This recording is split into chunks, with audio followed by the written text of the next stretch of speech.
তুলনা Yamaha FZ versions ১৫০ CC বনাম Suzuki Gixxer monotone ১৫৫ CC. নিচে দুই বাইকের গুরুত্বপূর্ণ দিকগুলো বিশ্লেষণ করা হলো: অভিজ্ঞতা, স্পেসিফিকেশন, রাইডার উপযোগিতা সহ। তারপরে বিস্তারিত সিদ্ধান্ত দেওয়া হয়েছে কোনটি আপনার জন্য ভালো হতে পারে। এই স্পেসিফিকেশন ও পারফরম্যান্স। ইয়ামাহা এফজেড প্রায় ১৫০ সিসি মডেল। ইঞ্জিন ১৪৯.০০ সিসি, এয়ার কুল্ড, ১ সিলিন্ডার। সর্বোচ্চ শক্তি প্রায় ১৩ বিএইচপি অ্যাট ৮০০০ আরপিএম। টর্ক ১২.৮ এনএম অ্যাট ৬০০০ আরপিএম। মাইলেজ কোম্পানির দাবি ১৪৫ km/l, বাস্তব অভিজ্ঞতা অনেকে ১৪০ থেকে ১৪৫ km/l। ব্যালেন্স রাইডিং স্টাইল, মাঝারি সিট হাইট, মোট ওজন নিয়ন্ত্রণে। ডিজাইন ও ব্র্যান্ড ভ্যালু ভালো। Suzuki Gixxer monotone ১৫৫ cc model. Engine ১৫৪.৯ সিসি, এয়ার কুল্ড, ১ সিলিন্ডার। সর্বোচ্চ শক্তি ১৪.৮ PS at ৮০০০ RPM. Torque ১৪ NM at ৬০০০ RPM. Mileage কোম্পানির দাবিতে ১৪৫ থেকে ১৫০ km/l, রিয়েল ওয়ার্ল্ডে ১৪০ km/l এর মতো। শক্তি একটু বেশি, অ্যাক্সেলারেশন রেসপন্স একটু ঝাঁকুনি ভরা হতে পারে কম্পারেটিভলি। এই ভালো দিক ইয়ামাহা এফজেডের ভালো দিকগুলো: রাইডিং ও নিয়ন্ত্রণ ভালো, সাধারণ সড়কে সহজে হ্যান্ডেল করা যায়। ব্র্যান্ডিং ও সার্ভিস নেটওয়ার্ক ভালো, যদিও বাংলাদেশে সার্ভিস সুবিধা মডেল ও শোরুম অনুসারে ভ্যারি করে। মাইলেজ ও রক্ষণাবেক্ষণের দিক থেকে তুলনায় ভালো হতে পারে, দৈনন্দিন ব্যবহারে ভালো অপশন।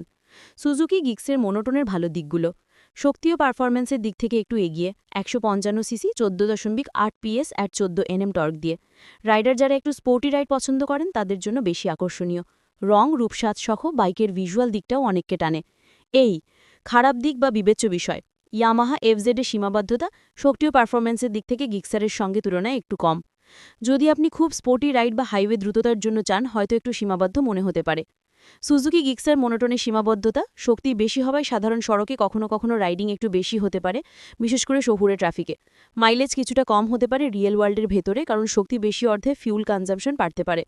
রক্ষণাবেক্ষণ খরচ আর সার্ভিস নেটওয়ার্ক পর্যায়ে ভ্যারি থাকতে পারে, কেনার আগে ভালোভাবে শোরুম সার্ভিস সাপোর্ট দেখে নেওয়া ভালো। এই আপনার জন্য কোনটি নির্বাচন করবেন? আপনার রাইডিং স্টাইল, বাজেট, সার্ভিস সিদ্ধান্তের ভিত্তিতে নিচেরভাবে সিদ্ধান্ত নিতে পারেন।